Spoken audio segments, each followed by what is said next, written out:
જય શ્રી કૃષ્ણ, જય માતાજી. કેમ છો બધા? મજામાં? તો સ્વાગત છે તમારા બધાનું આજના એક નવા વિડીયોમાં. અને અત્યારે જો ઘડિયાળમાં 4 થઈ ગયા છે અને મારે બનાવવાના છે આજે ઘડિયા ઢોકળા. કેમ કે અત્યારે વરસાદી વાતાવરણમાં છે ને આપણે બધું ઢોકળા કે ભજીયા કે એ બધી વસ્તુ હોય એ ખાવાનું મજા આવે એમ. ને સ્પેશિયલ ઢોકળા તમને ચોમાસામાં ખાવાની મજા આવે. જો કે ગમે ત્યારે બનાવે ત્યારે ખાવાની તો મજા જ આવે. તો અત્યારે જો વરસાદી વાતાવરણ છે ને હું આજ ખાટિયા ઢોકળા બનાવી નાખું. એટલે હાથો તો મેં કાલ સાંજે જ નાખી દીધો હતો, પણ અમારે બપોર પછી જ એવું બધું, કારણ કે બપોરે બધા એકારે ન હોય છોકરાને બધા, એટલે બપોર પછી જ એવું બધું નવીન બનાવવાનું હોય ને બપોર પછી જ બનાવવાનું હોય કે સાંજે એમ. એટલે અત્યારે ચાર થયા છે તો જો અમે બધો મસાલો ધાણા અને મરચાં અને આદુ ને એવું બધું લઈ લીધું છે. લસણવાળી ચટણી છે ને જો અડધી ખાંડી છે ને અડધી હજી ખાંડું છું. અને લસણવાળી ચટણી બધું ખંડાઈ જાય ને પછી બધા મસાલા તૈયાર કરી અને આપણે ઢોકળા બનાવવાની બધી તૈયારી કરી દઈએ. અને આપણે જો ઢોકળાનો આથો નાખ્યો હતો ને તો મેં હજી ખોલીને જોયું જ નથી કે આથો કેવો આવ્યો છે એમ. તો હમણાં ખોલીને જોઈએ કે આથો સરસ આવી ગયો છે કે નહીં. આથો જો મસ્ત આવ્યો હોય તો આપણે ઢોકળા છે ને એકદમ પોચા ને સરસ બને, નકર ઢોકળા છે ને એકદમ કઠણ બને અને ખાવાની મજા ન આવે. અને ઓલો આથો સરસ આવ્યો હોય તો એકદમ જાળીદાર બને છે. તો હવે આપણે જોઈએ કે આપણો આથો કેવો આવ્યો છે કે નહીં. તો જો આપણે ઢોકળા બનાવવા માટેની બધી તૈયારી થઈ ગઈ છે. અને આપણે જો ઢોકળ્યું છે એ પણ મૂકી દીધું છે અને આપણે ડીશનું બધું તૈયાર કરી લીધું છે. અને જો ડબરામાં જ છે ને આથો નાખ્યો તો એટલે આપણે ઢાંકવાની કેવી ચિંતા નહીં. તો આપણે આ જોઈએ છીએ કે આપણો આથો બહુ મસ્ત, જો આપણો આથો છે ને એકદમ સરસ આથો આવી ગયો છે, એકદમ ફૂલીને જો ઉપર આવી ગયો છે, બહુ મસ્ત આથો આવ્યો છે. તો આપણે ઢોકળા ફટાફટ બનાવવા માંડીએ અને એટલે આપણા મસ્ત મસ્ત ઢોકળા છે ને એ બનવા માંડે. તો જો આપણે આથો ખાવા માટે મૂક્યો હતો ને એમાંથી બેટરમાંથી થોડું બેટર થોડું કાઢી લીધું ને એમાં આપણે બધા મસાલા મિક્સ કરી દઈએ. કેમ કે આપણે આથો નાખ્યો હોય ત્યારે તેમાં કંઈ નાખ્યું ન હોય, એટલે જો આપણે સ્વાદ પ્રમાણે થોડીક મીઠું, હળદર અને સાચીના ફૂલ અને થોડુંક લીંબુ એ બધું એડ કરી દઈએ. અને પછી આપણે છે ને ઢોકળા એ ચડવા માટે મૂકી દઈએ. તો મસ્ત ચા આપણે મિક્સ થઈ ગયું. હવે આપણે થોડાક સાચીના ફૂલ નાખી દઈએ અને એમાં થોડોક નાખી દઈએ લીંબુનો રસ. એટલે આપણા ઢોકળા છે ને મસ્ત બની જાય.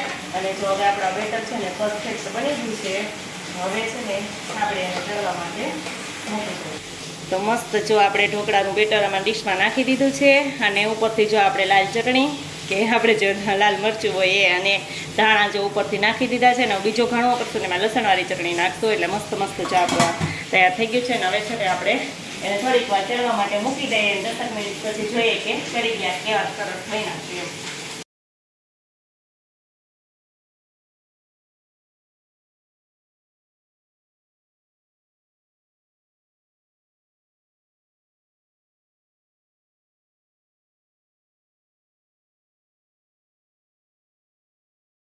તો જે આપણે ઢોકળા છે ને મસ્ત બનીને તૈયાર થઈ ગયા છે. જે બે જ ઘણો ઉતાર્યા છે કે એક આપણે ડીશમાં રાખ્યા હતા એટલે એવી રીતે ચોરસ ટુકડા કર્યા અને એવી રીતે ગોળ ઇડલી ટાઈપ બનાવ્યા હતા.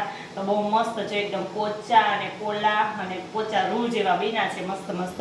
અને હજી તો આપણે ઘણા બધા ઘાણવા કરવાના છે અને પછી એનો વઘાર કરશું એટલે મસ્ત જો આપણે ઢોકળા બની ગયા છે અને સરસ જો બન્યા છે.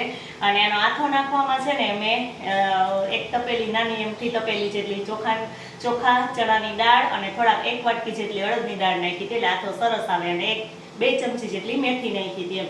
એ બધું છે ને ઘંટીમાં દળી લીધું હતું અને દળી અને પછી એનો આથો નાખ્યો તો બહુ મસ્ત એકદમ પોચા અને પોલા જો આપણા ઢોકળા બની ગયા છે. અને હજી તો મેં કીધું કે ઘણા બધા ઘાણવા કરવાના છે, 2 જ ઘાણવા વિતરા છે. બધા ઘાણવા એકારે બની જાય ને પછી આપણે એનો વઘાર કરી નાખીએ અને હજી તેની સાથે આપણે ખાવા માટે લસણવાળી ચટણી પણ બનાવવાની છે. તો આપણે જેમ ઢોકળા ચડતા જઈએ તો હરવાર લસણવાળી ચટણી પણ બનાવી નાખીએ. તો જો ચટણી બનાવવા માટે આપણે લસણવાળી જો ચટણી ખાંડેલી હતી ને લઈ લીધી છે. એમાં થોડુંક ધાણા જીરું અને સેજ અમથું પાણી નાખ્યું છે એટલે આપણી ચટણી છે ને બરી ન જાય. તો તેલ સરસ મજાનું ગરમ થઈ ગયું છે ને તો એમાં આપણે જીરું અને હિંગ નાખી દઈએ અને પછી આ ચટણીનો વઘાર છે ને આપણે કરી નાખીએ.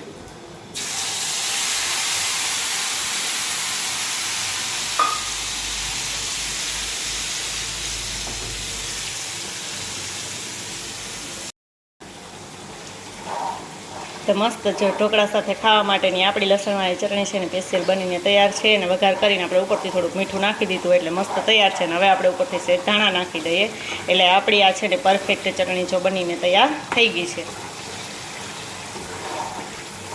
જે આપણા બધા ઢોકળા છે ને બનીને તૈયાર થઈ ગયા છે અને આટલા બધા જો ઢોકળા આપણે કાતરોટેક બનાવી નાખ્યા છે મસ્ત મસ્ત જો મેં કીધું તો એમાં કે એકદમ પોલા અને એકદમ મસ્ત જાળીદાર જો આપણે ઢોકળા બનાવ્યા છે અને સરસ બની ગયા છે. જો તેલ ગરમ મૂકી દીધું છે એટલે આપણે વઘાર કરવાનો છે ને વઘાર કરવામાં જો આપણે એમાં થોડીક ખાંડ સ્વાદ પ્રમાણે થોડુંક મીઠું અને લીંબુ નાખી દીધું છે અને એનો વઘાર કરવાનો છે અને એમાં લીલા મરચાં નાખવા હોય તો આપણે નાખી શકીએ પણ અમારે તીખું બધા ઓછું ખાય છે એટલે મેં છે ને કંઈ લીલા મરચાં નાખ્યા નથી એટલે જીરું ને રાઈ ને હિંગ નાખીને આપણે મસ્ત મજાનો છે ને ઢોકળાનો વઘાર કરી નાખીએ અને મીઠો લીમડો છે લીમડાથી જ આનો સ્વાદ છે ને બહુ મસ્ત આવે તો હાલો આપણે ફટાફટ ઢોકળાનો વઘાર કરી નાખીએ.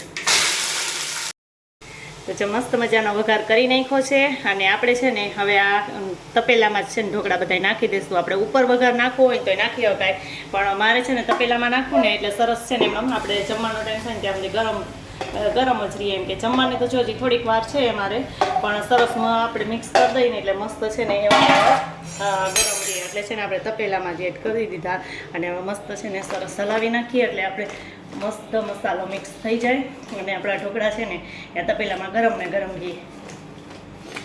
તો જો અત્યારે ઘડિયાળમાં 7:30 થઈ ગયા છે અને 7:30 વાગ્યામાં જો અત્યારે વરસાદ તો અમારે બંધ થઈ ગયો છે અને અંજવાળું જ છે કેવું કામ ઈસુબેન પણ અમારે જમવાનું વહેલું જ હોય એટલે જો અમે જમવા બેસી ગયા છે અને અમારે મસ્ત મસ્ત જે ઢોકળા છે એ બની ગયા છે અને હવે અમે જમવા બેસી જાય કામ ઈસુ હે ઢોકળા લઈને અમે મીસુબેન બે એક ડીશમાં જ બેસવાના છીએ એટલે અમે જોઈએ મસ્ત અમારે ઢોકળા લઈ લીધા અહીંયા ડુંગળી છે મમરી છે અને આપણી સ્પેશિયલ ચટણી જોકે બધાએ જમી લીધું છે એટલે હું મીસુબેન બે જ બાકી છીએ કામ મીસુબેન એટલે અમે ફટાફટ જમી લઈએ અને તમારે કોઈને જો વરસાદના મોસમમાં ઢોકળા ખાવા હોય તો આવી જાઓ કામી છે બેન કેવા બન્યા છે બેન મસ્ત કામ અમારે બેન બધું મસ્ત જ લાગે તું તો કંઈક બોલ હવે